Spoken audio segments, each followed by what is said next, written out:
Hey there guys, what's going on? I just wanted to make this super quick video basically showing how the operating broadcasting software or OBS works and how to get just a very bare bones basic stream set up and going on Twitch.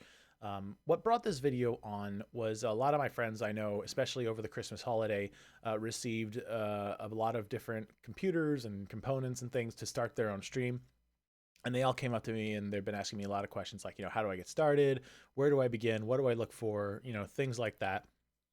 And hopefully in this relatively quick video, I'm just going to show you or tell you what you need as far as getting a stream going entails and how the operating broadcasting software, or OBS for short, works, and basically the very basic low level, what you need to know kind of thing on how to get your stream running. So the first thing you're going to need, obviously, is an account to a streaming service.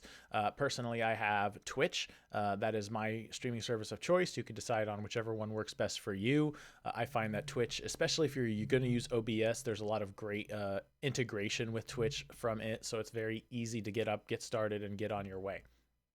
Now, I'm going to show you my OBS screen because that's the next thing you're going to need, OBS. You can just Google search it. It's a free download, really easy to get started with and on your way. But this is going to be my casual default stream kind of a screen here. Now with OBS, you can see it here. I have my list of scenes. This is the first thing I want to point out. And these are scenes that you can switch in between during your stream. There are different kinds of things you can use and get to be able to switch scenes automatically. But for bare bones, just getting started, you can just click on a scene to switch over. So for example, like if I want to go to just my regular talk time, which is I usually do right before I begin playing a game at the start of a stream, I just click a button. Here it is. Boom. Everything loads up. Isn't that great? So each scene has several different sources and components. I'm going to switch back to my casual setup here so you can see what I'm talking about. Has different kinds of components, and these are images. These are browser type settings from other sites and things you could pull into your scene here. But the very bare bones, all you need, I'm going to go to my movie setup, is all you really need is just your display capture, which in this case is my monitor. So it's just basically you can click to add a scene whenever you'd like. And then, the first thing you would do is add a scene, display capture, whatever. You can create a new one, and you can select whichever display you want. I have a 2-monitor setup, so you can have, either monitor 1 or monitor 2 for your setup there. I definitely don't need that anymore, and you can always remove it if you don't want it anymore. Just right click, remove. Yes. Yeah, that's great. The other thing you need to get a bare bone stream going is obviously a headset with a microphone. Some computers and PCs, like I know one particular friend of mine only has the audio jack. He doesn't have a microphone capability. So he would need to either get a headset that has a USB attachment to it instead of an audio jack, or he could just invest in a very cheapo brand microphone. You can get one for anywhere between $8 and $10 on Amazon. They aren't going to give you super stereophonic sound, like super high quality audio. But it's enough to get you started, and that's basically the snowball you need to create. So the next source you would put in, the microphone automatically, as you can see at the bottom here, is automatically input. You can actually check settings with the properties of your microphone. Oop, wrong one. Haha. I use a Yeti microphone. The advanced audio properties. There we go. So you can set your volume, make it higher, make it lower, etc. You can also do it with these little dials directly beneath it. You can see I'm recording the video right now. If you were streaming, it would have this section, the live section, live. It would also be showing you how many frames per second you're uploading with and how much of a CPU strain. Right now I'm using 12% roughly of my CPU to run my OBS software. So you need to be able to watch for that when you're streaming your game, because your game is going to eat a lot more processing power. And you're also going to need a wired internet connection.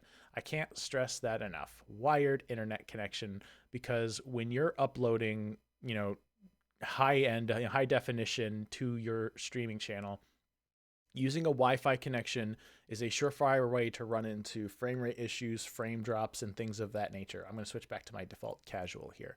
And for example, if you're running it because Wi-Fi is very spotty, it's, erratic at best, get yourself a wired internet connection, run a cable from your cable box to your PC. It'll make sure that your upload speeds are consistent and you don't have to worry about your stream just randomly dropping and closing out at different times for no apparent reason. Now, the other thing is you can also add a source for your webcam. If you want to get a webcam, you can. You're under no obligation to do so to get a stream started. You don't need one. If you don't already have one, you can skip it. Wait until you see if streaming is right for you, if it's what you want to be doing, on a long-term basis. And if you get a decent, viewership, a few viewers seeing you, and, if you want to upgrade, you can always get a webcam a little bit later on. But that's my feed for the webcam. You might notice these two extra sides here.